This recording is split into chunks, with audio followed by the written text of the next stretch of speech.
Hey guys, Shadow Reviewer here. Today, I'm looking at Avatar: The Last Airbender, Book 1, Chapter 17, The Northern Air Temple. It's a surprisingly good episode. So, Team Avatar find the north side of the air temple, and they find that it's occupied by a group of non-airbenders, a whole tribe of of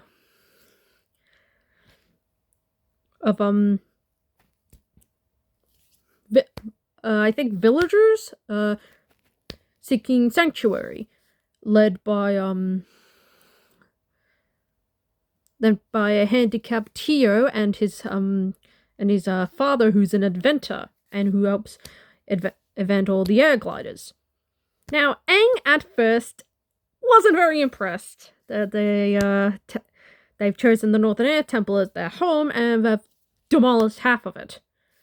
Now, I was ready to hang Aang in this episode because, well, he seems like an absolute menace to these people who are just trying to find this place home. But as the episode progressed, he lets go of this anger and decides to accept the change. And I do like the message of this, where even though the place you knew is gone, it is still the same in some aspects. Change can happen, and you either gotta learn to accept and let go,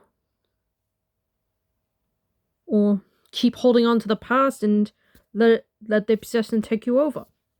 I honestly like the lesson. And I do like the surprising twist that the inventor is actually building weapons for the Fire Nation.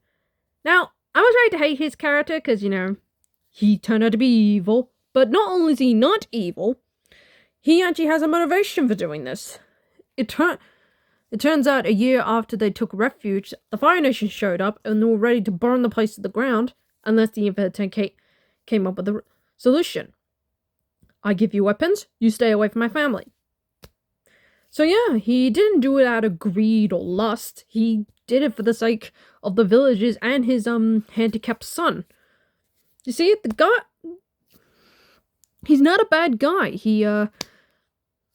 He wanted to do this for the sake of his son, and that's a pretty good father right there. And I love that even though they found out this revelation, the villagers and Team Avatar decide to work together when the Fire Nation decides to declare war on these people. And I like the ingenuity these guys build up, using the gliders to throw stink bombs down. Katara using the water from the snow to freeze up the tankers. Appa gets in there for a second there, which was pretty sweet. I like the Fire Nation's ingenuity when they bring in the tankers, that even though they get flipped over, they have a device that turns it around, and like, oh my god, what are they gonna do now? They got grab the hoods to climb up the mountain. Even though Aang takes a chain down, they've got a second one, which was pretty sweet. And this builds up the intensity. And Sokka brings in that secret weapon he made with the inventor, a big ass stink bomb that knocks out some of half the tankers. But then they come up with a brilliant idea that was mentioned earlier. The inventor has invented everything for every single thing, except for a gas leak that's stirring about under the temple. And Sokka and him come up with an idea to detect when a gas leak is about to happen. And I thought that was pretty clever. And they used that to their advantage here, as they blow up half the mountain to scare the Fire Nation away. That is legit clever. So honestly, overall, I love that Aang has learned the change the acceptance of change, and that even though they're not fully airbenders, he can see they've made a beautiful life here.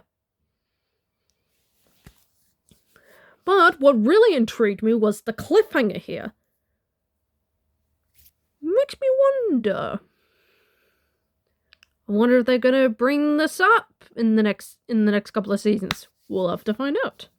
So that's my review of Chapter 17, The Northern Air Temple. A pretty good episode, with Aang learning a pretty decent lesson in a way that's actually pretty good and not forced.